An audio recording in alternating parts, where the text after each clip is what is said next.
You For can't eat today's reason why I Jesus. cannot be a Catholic, the idea of transubstantiation is why I'm not Catholic. They try to teach that you have to eat Jesus and drink Jesus in order to please God and get to heaven. And it's because they don't read all the context of John chapter 6.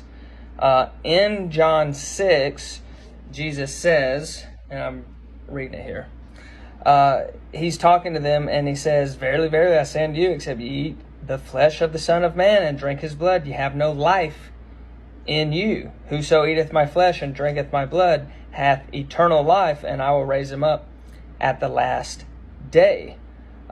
He also says it earlier in verse 51 that I will give, or he says, the bread I will give is my flesh, which I will give for the life of the world. So he says to eat his flesh and drink his blood twice. And I've heard Catholics say, he said it once, and people question it, and he said it again. So that's how you know it's true. He said it twice, that you have to eat him and drink him in order to please him. But they don't finish out the chapter. The Catholics don't, but we're going to, because we're Bible believers. And if you continue on to verse number 59, in John 6, it says, "These things said he in the synagogue as he taught in Capernaum. Many therefore of his disciples, when they had heard this, said, This is an hard saying, who can hear it? When Jesus knew in himself that his disciples murmured at it, he said unto him, Doth this offend you? What, and if ye shall see the Son of Man ascend up where he was before? It is the Spirit that quickeneth.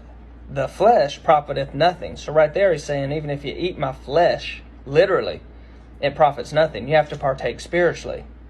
So it's a spiritual thing, not literally flesh and blood, not that type of thing. The flesh profits nothing. Even if you could transubstantiate a little wafer into the flesh of Jesus, it would still not profit you anything. That's what he says right there in John 6, just a few verses later.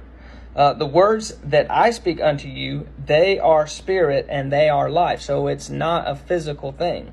It's not a fleshy thing. It's not something that makes sense in this world. It's a spiritual thing. So you have to be spiritually minded. That's why Catholics get messed up, because they are not saved. Therefore, they are the natural man. They are not a spiritual man, a Catholic, and so they can't discern spiritual things. That's why they can read this and it makes no sense.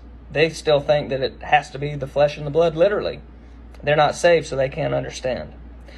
And then he goes on to say, let's see, in verse number 62, "What, and if ye shall see the Son of Man ascend up as he was before? Oh, it is the Spirit that quickeneth, the flesh profiteth nothing." And then in that next verse, "But there are some of you that believe not, for Jesus knew from the beginning who they were that believed not and who should betray him." So that's like a Catholic, a person that can't believe in the spiritual things and discern the spiritual things. That's like a Catholic there in John 6:64. "And he said, Therefore said I unto you, that no man can come unto me except it were given unto him of my Father." So it has to be given of the Father, not a bachelor priest. And so you're not receiving it right. You say the priest has to transubstantiate it and I receive from him, Jesus Christ. No, it's given by the Father spiritually. So that's today's reason why I cannot be a Catholic, because they refuse to consider the whole context of John 6. And as a result of that, they come up with this wild idea of transubstantiation, rather than believing that salvation and knowing Jesus, that's a spiritual thing, because God is a spiritual being. And so that's how he works, in the spiritual realm, not in a just a literal physical realm only. So that's today's reason why I cannot be a Catholic, and tomorrow I'll have another reason for you.